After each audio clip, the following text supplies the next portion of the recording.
Keluarga dapat kabar Prada Indra Wijaya tewas dehidrasi di Papua, tak diberitahu ada luka-luka. Pihak keluarga mengaku hanya diberitahu bahwa Prada TNI Angkatan Udara Muhammad Indra Wijaya meninggal di Biak, Papua karena dehidrasi berat usai berolahraga. Kakak perempuan Prada Indra, Rika Wijaya, menjelaskan tidak ada informasi yang disampaikan pihak Markas Komando Operasi Udara 3 Biak mengenai adanya temuan luka pada tubuh sang adik.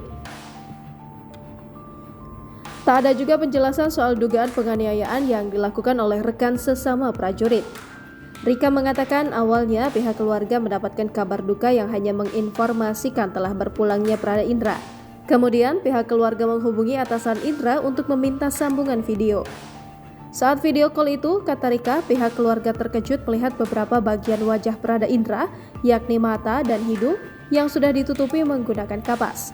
Perwira TNI Angkatan Udara yang menyampaikan informasi meninggalnya Prada Indra pun menjelaskan bahwa penutupan wajah jenazah menggunakan kapas merupakan hal lumrah.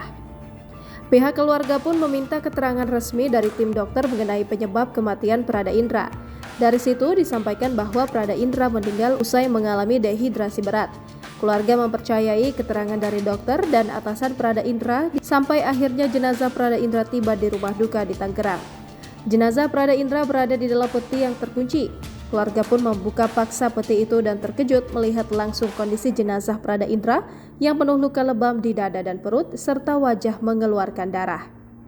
Diberitakan sebelumnya Muhammad Indra Wijaya meninggal setelah sempat dirawat di Rumah Sakit Pangkalan Udara Manuhua Biak pada Sabtu 19 November 2022. Kematian Indra itu pun dianggap tak wajar. Pihak keluarga menduga ada kejanggalan atas kematian Indra. Sementara itu TNI Angkatan Udara dalam hal ini Satuan Polisi Militer Koopsut 3 Biak masih terus menyelidiki dan mendalami dugaan kekerasan yang dialami Indra. Prada Muhammad Indra Wijaya merupakan tamtama yang bertugas di Sekretariat Makoopsut 3 Biak. Jangan lupa subscribe, share, komen, dan like ya.